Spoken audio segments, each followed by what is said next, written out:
Bagamat lumaki sa isang mapagmahal na pamilya si Eugene, tila mas naging komportable naman siya sa piling ng mga kaibigan. Parang kapatid na yung tingin ko talaga sa kanila. Kaya naman isang malaking hamon para kay Eugene nang sumali ang kanyang mga kaibigan sa fraternity. Anti-fraternity kasi ako against ako dun sa fraternity. And hindi talaga nila ako mahatak nung time na yon. Ngunit naging malambot ang kanyang paninindigan sa prinsipyong ito. Di naglaon ay nahikayat siyang sumama sa mga kaibigan. Pero parang ang layo-layo na nila. Kasi nga ako yung hindi member na pag-uusapan ng buong tropa. Pumasok ako doon para magkaroon din ako ng connection sa kanila ulit.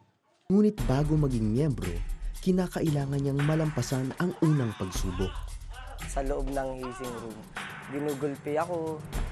Talagang nandun yung takot Yung takot po na baka dito ako mamatay. Pero nandun pa rin yung lakas ng loob ko na tutuloy ko to hanggang huli.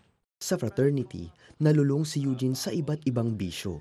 Kunyari may project, pero pang-inom lang namin yon. Mas sumiklab yung pagiging sira ni Eugene Doon na yung umikot na sa panggugulpe, umikot na talaga sa babae, or umikot na talaga sa pag-inom, sa pagyoyosi, yung buhay ni Eugene. Then yung time na yun talaga na ay nakala ko yung purpose ko na yun Dumating na yung point na parang sinisira ko na life ko. Sa kabila nito, di naman napabayaan ni Eugene ang kanyang pag-aaral. Doon pa rin yung utak ko na sinasabi nga ng papa ko sa akin na yung pag-aaral nyo, alagaan nyo Gagamitin niyo yan kahit matanda na kayo. Di naman nagtagal at naging leader pa ng fraternity si Eugene. Sa pagkakataong ito, si Eugene naman ang nagbigay hatol sa mga bagong miyembro. Nasa isip ko, gaganti na ako Nandun na yun na binigay sa akin yung karapatan ako naman yung mamalo, ako naman yung manggulpe. Bagamat parehong matagumpay sa pag-aaral at pamumuno ng fraternity si Eugene, isang palaisipan pa rin sa kanya ang totoong kabuluhan ng kanyang buhay.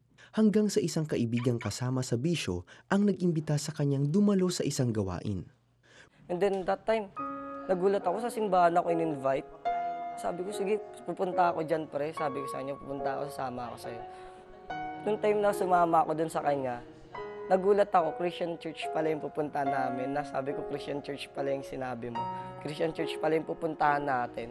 Dun na ako nagulat ako, puro kabataan. Puro kabataan yung nandito sa church na to.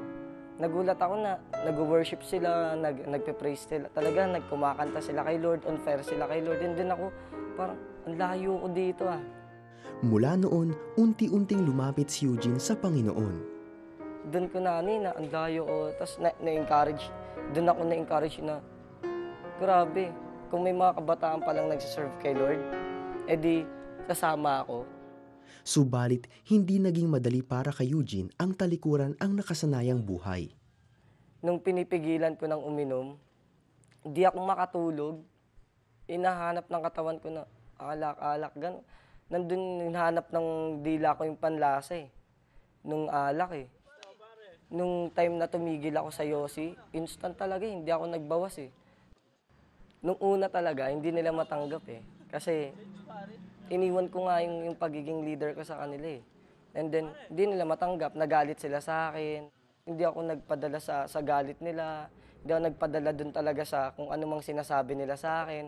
Basta ang nasa isip ko, magsaserve ako kay Lord And that time talaga, nung dumating yung mga past few days talaga, na nakikita nila consistent si Eugene grabe ano kayang ginawa talaga sa kanya ni Lord. Doon sila napaisip na hindi na natin makukuha yan talaga dito sa fraternity. At sa habag ng Panginoong Hesus, naging matagumpay si Eugene na talikuran ang dating buhay. Ngayon, ang dating leader ng fraternity ay leader na ng mga kabataang naglilingkod sa Panginoon. And ngayon patuloy pa niyang binibless yung life ko.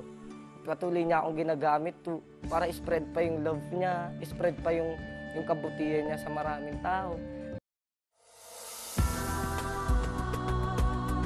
Kung taos-puso niyong tinanggap si Kristo bilang Diyos at sariling tagapagligtas ng iyong buhay, maaari po kayong mag-text. Text YES, space, The 700 Club Asia. I-text yan sa aming smart number 0920-222-8373, 0923-428-2915.